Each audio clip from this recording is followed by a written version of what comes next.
Lecture matter ফৌজদারি কার্যবিধি 1889 ধারা 107/114/117 এই ধারায় জেলা এবং দায়রা জজ কোর্টের অধীনস্থ নির্বাহী ম্যাজিস্ট্রেট কোর্টে প্রচুর ফৌজদারি মামলা হয় এবং কোনো লোক যদি অন্য কোনো লোককে বা লোকদেরকে যদি হুমকি প্রদান করে তাহলে এটি একটি ফৌজদারি অপরাধ এবং এই অপরাধের জন্য প্রথম পক্ষ নির্বাহী ম্যাজিস্ট্রেট কোর্টে মামলা মোসাবেদা করতে পারে। এটা খুবই গুরুত্বপূর্ণ একটা ফৌজদারি মামলা। এখন আমরা এই মামলাটি মোসাবেদা করব এবং এই মামলাটি পিটিশন মামলা নামে পরিচিত। এই মামলাটি নির্বাহী ম্যাজিস্ট্রেট কোর্টে পিটিশন মামলা নামে বা কোর্ট কাছারিতে এই মামলাটা পিটিশন মামলা নামে পরিচিত। এখন আমরা মামলাটি মোসাবেদা করি। মোকাম বিজ্ঞ নির্বাহী ম্যাজিস্ট্রেট সাহেবের আদালত ব্র্যাকেটের ভিতরে ঢ্যাশ থানা ঢাকা। সূত্র পিটিশন মামলা নম্বর //2025 ধারা 107/114/117 সি ফৌজদারি কার্যবিধি 1889। প পিতা ত মাতা সরেয় সাং শিলাকুঠা পোস্ট দক্ষিণ বারহা উপজেলা থানা দোহার জেলা ঢাকা।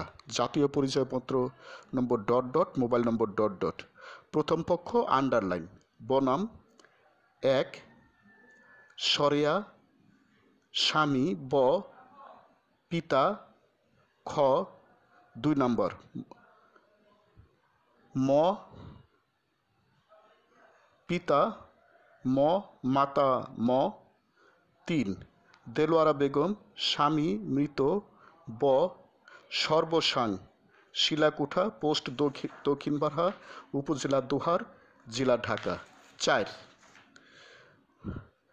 স পিতা খ 5 খ পিতা অজ্ঞাত উভয় সাং জামালচর পোস্ট জামালচর উপজেলা থানা দোহার জেলা ঢাকা। অজ্ঞাতনামা আরও 4-5 জন। দ্বিতীয় পক্ষ সাক্ষীগণের নাম ও ঠিকানা 1 প্রথম পক্ষ নিজে 2 ত 3 সরেয় 4 ত সর্বসাং চরকুশাই পোস্ট জামালচর উপজেলা থানা দোহার জেলা ঢাকা এবং আরও অনেক সাক্ষী আছে। ঘটনার তারিখ //2025 ইংরেজি রোজ বার। ঘটনার সময় সন্ধ্যা ঘটিকা। ঘটনাস্থল প্রথম পক্ষের নিজ বসতবাড়ির পূর্ব দক্ষিণ পাশের ফাঁকা রাস্তার উপর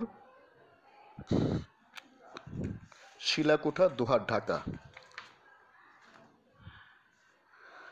যথাবিহিত সম্মান প্রদর্শনপূর্বক সবিনয় নিবেদন প্রথম পক্ষে সবিনয় নিবেদন এই যে দরখাস্তকারী প্রথম পক্ষ একজন সহজ সরল নিরীহ শান্তিমান্যকারী শান্তিপ্রিয় মানুষ।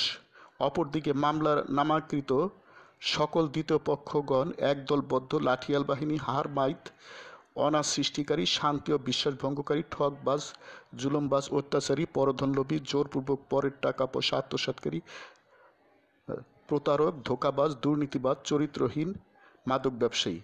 2 নং দ্বিতীয় পক্ষ একজন প্রতারক ও ভণ্ড গাঁজা ও ইয়াবা সেবক। 1 নং পক্ষ সুদি টাকার ব্যবসায়ী বেআইনি জনবলে বলিয়ান আইন অমান্যকারী চোর ফাঁকিবাজ প্রকৃতির দুষ্টু চক্রের লোক হইতেছে বটে।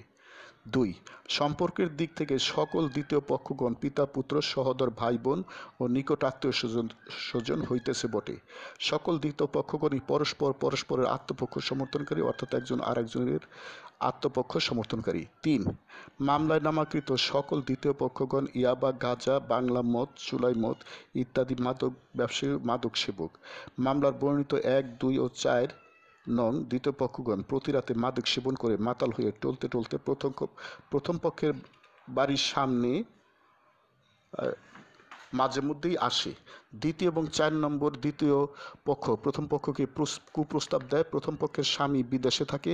প্রথম পক্ষ 2 ও 4 নম্বর দ্বিতীয় পক্ষের কুপ্রস্তাবে প্রথম পক্ষ দ্বিতীয় এবং 4 নম্বর দ্বিতীয় পক্ষের কুপ্রস্তাবে রাজি না হয় এবং সকল দ্বিতীয় পক্ষের মাদক সেবন ও ব্যবসায় বাধা দেওয়ায় সকল দ্বিতীয় পক্ষগণ প্রথম পক্ষের জানের দুশ্মনে পরিণত হয়। এক পর্যায়ে ঘটনার কয়েকদিন পূর্বে প্রথম পক্ষের সাথে দ্বিতীয় পক্ষের সাথে কিছু কথা কাটাকাটি উচ্চবাচ্য বাকবিতণ্ডা হয়। তারই জের ধরে ঘটনার দিন তারিখ ও সময়ে দ্বিতীয় পক্ষগণ তদবদলা নেওয়ার জন্য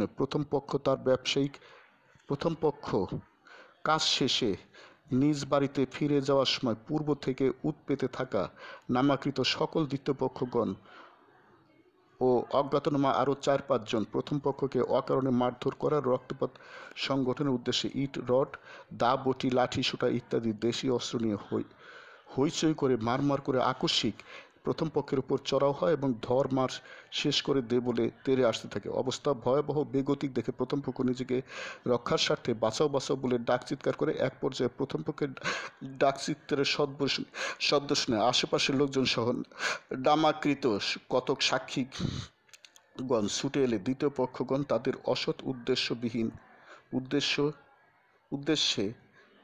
উদ্দেশ্যবিহীন ফিরে যেতে বাধ্য হয়। তবে যাওয়ার কালে তারা দ্বিতীয় পক্ষ প্রথম পক্ষকে লক্ষ্য করে রক্তচক্ষুর ভাবমূর্তি নিয়ে বলে, আজ প্রাণে বেঁচে গেলি, আগামীতে তোকে বাঁচতে দেব না, তোর জীবনের শেষ দেখে তবেই তোকে ছাড়ব। সকল দ্বিতীয় পক্ষগণ সাপ ঘোষণা দিয়েছে, আগামীতে তোকে হাটে মাঠে ঘাটে পথে বাজারে যেখানে পাবো সেখানেই তোকে জীবনের তরে শেষ করে ফেলবো। আগামীতে কেউই তোকে আমাদের হাত থেকে রক্ষা করতে পারবে না, এমনকি কোনো আইন আদালতও তোকে আমাদের হাত থেকে রক্ষা করতে পারবে না। আগামীতে তোকে ধরতে পারলে তোর লাশটাও কেউ খুঁজে পাবে না, তোর লাশটা মাছের খাবার হিসেবে পদ্মা নদীর তলদেশে চলে যাবে, এই বলে হুমকি দেয়। দ্বিতীয় পক্ষগণের মধ্যে এখনও দারুণ উত্তেজনা বিরাজ করছে। দ্বিতীয় পক্ষগণের ভয়ে প্রথম পক্ষ হাটে মাঠে ঘাটে কোথাও স্বাধীনভাবে চলাফেরা করতে পারছে না। খুন জখম সহ শান্তি ভঙ্গের সমূহ সম্ভাবনা রয়েছে। দ্বিতীয় পক্ষগণের দ্বারা প্রথম পক্ষের প্রতি যে কোনো সময় যে কোনো বড় ধরনের দুর্ঘটনা ঘটে যেতে পারে।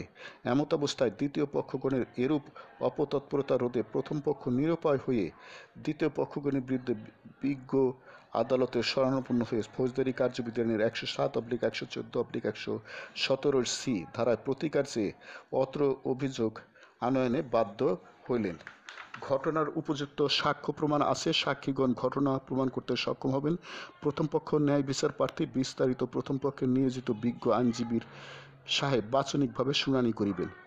অতএব বিজ্ঞ হুজুর আদালতে বিনীত প্রার্থনা এই যে উপরোক্ত অবস্থা ও কারণের দিনের ন্যায় বিচারের স্বার্থে সকল দ্বিতীয় পক্ষগণের বিরুদ্ধে ফৌজদারি কার্যবিধি আইনের 107/114/117 ধারা মাফিক এক প্রসিডিং ড্র সহ কঠিন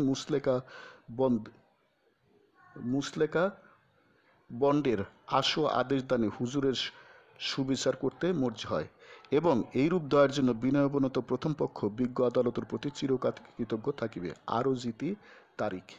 লেকচার সমাপ্ত।